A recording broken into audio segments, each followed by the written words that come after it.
Alrighty, what's going on, guys? Topherocks here.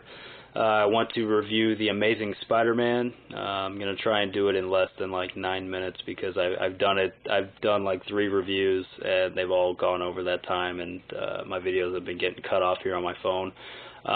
Like I said, it's on my phone, so I apologize for the mic quality. Sorry if I sound like crap and the video quality sucks. I apologize, but I saw the movie last night, saw it in 2D.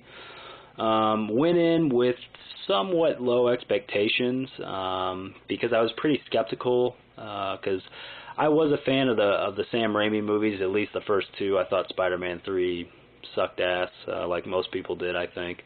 And they were planning on doing a 4th one, and I thought Sam Raimi was going to get some redemption, but I guess him and Sony just could not work things out, and they just decided just to get a new cast, new director, just reboot the whole thing, start from scratch, which, I could understand. I just thought it was too soon, and I wasn't really looking forward to seeing another Spider-Man origin story just, 5 years after the last movie, and 10 years after the first origin story that we saw, which I thought was pretty well done. They didn't stay completely true to the comics or anything like that, but I don't know, I just really enjoyed Spider-Man, the first one, and Spider-Man 2 I thought was excellent and one of the best comic book movies ever.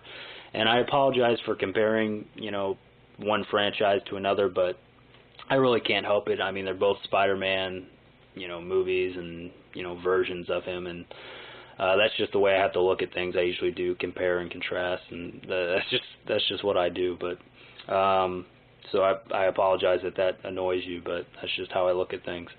Yeah, and I really enjoyed Spider-Man over this movie, just pretty much tenfold. The villain, I thought Green Goblin was much better than the Lizard.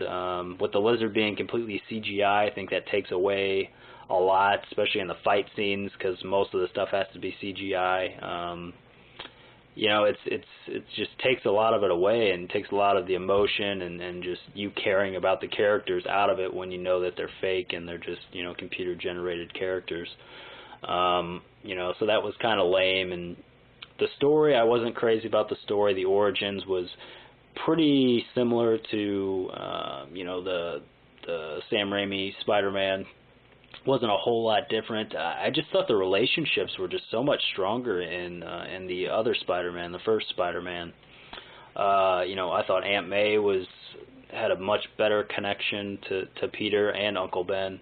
They had some very, somewhat emotional scenes for a comic book movie anyways. But in this one, not that Martin Sheen or Andrew Garfield or Sally Field or really anybody is a bad actor or actress in this movie. It's just, I just didn't really feel the connections. It's a fairly long movie, but a lot of the stuff in this movie is very forced and very rushed, in my opinion. And I left the theater with a bit of a bad taste in my mouth. I didn't think the ending was very good. The scene after the credits was pretty terrible, considering the fact that that scene was actually in one of the trailers. I don't know if anybody else noticed that, but I did. And I was like, oh, I've seen this before. And, they've and Sony spent so much money promoting the fact that in this version of Spider-Man that they're going to show more about his parents and tell the untold story. And they don't even do it in this movie. I guess they're saving it for the sequel, but they spent millions of dollars promoting the untold story, and they don't even tell it. And I don't know. There was just, to me, a lot of plot holes, a lot of gaping holes in the story. Where they're going along. Like when he's trying to find Uncle Ben's killer, that story just gets completely dropped, and they don't go back to it. And the guy that works for Norman Osborn, I don't know what his name was, but he gets attacked by the Lizard, and he's just not in the movie anymore. And it's like, what the hell? I got home and I was like, man, he never found his killer. What the hell? And they never really talked to it or anything. So I didn't really get that. And I've heard that there's a lot of deleted scenes and a lot of stuff got cut from the movie that we might not ever see, at least not for a while, because I guess they're going to answer some of these questions and stuff in the sequel. Kind of similar to, I guess, what Prometheus did, didn't fully answer the questions that you thought were going to be answered. But I just really didn't enjoy that, and really the first hour of the movie or so was just kind of bland for me, and just kind of boring, and I don't know, you got a bit of a connection with Peter, but the whole relationship with Gwen Stacy I thought was very forced. They were, they barely knew each other.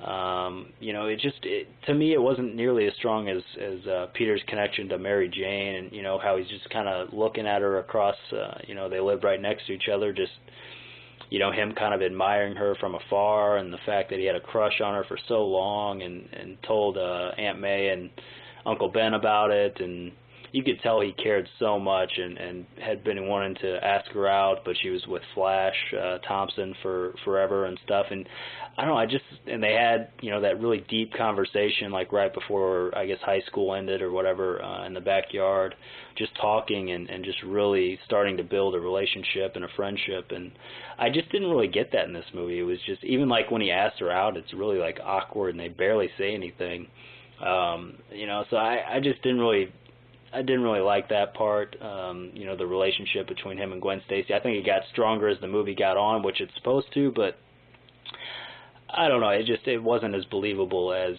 the Mary Jane or Tobey Maguire and Kirsten Dunst in the first Spider-Man, in my opinion, at least. The action was okay. Like I said, I think the CGI kind of took away from it a bit. There's a lot of corniness in it. The stuff with the cranes where they're evacuating the city, but let's coordinate 10 cranes to line up so Spider-Man can swing on the cranes instead of the skyscrapers, I guess. Didn't really like that. I thought that was a little goofy and corny. I don't know. Personally, I really didn't like it. I didn't think it was as bad as Spider-Man 3.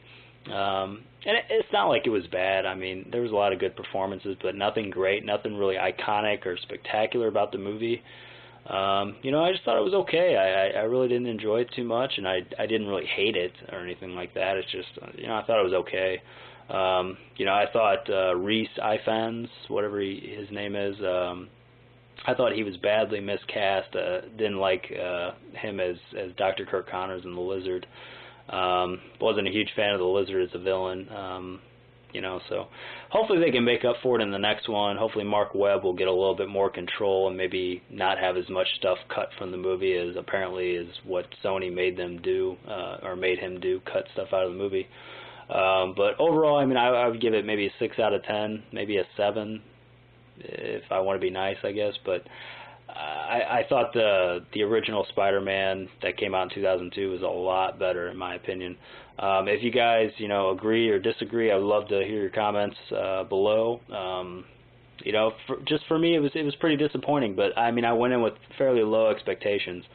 But pretty much that's on my mind now is The Dark Knight Rises, so I'm really looking forward to that, and hopefully that will make up for a bit of a bummer that this movie was. I like Andrew Garfield. I think he's a solid actor. I just didn't like the whole, he's a skater and kind of cocky, and I just don't remember Peter Parker like that in the animated series and the comics and even the Raimi movies, so. But I don't know, I thought it was okay. I'd love to hear your guys' comments below, and that's about it. I'll talk to you guys later. See ya.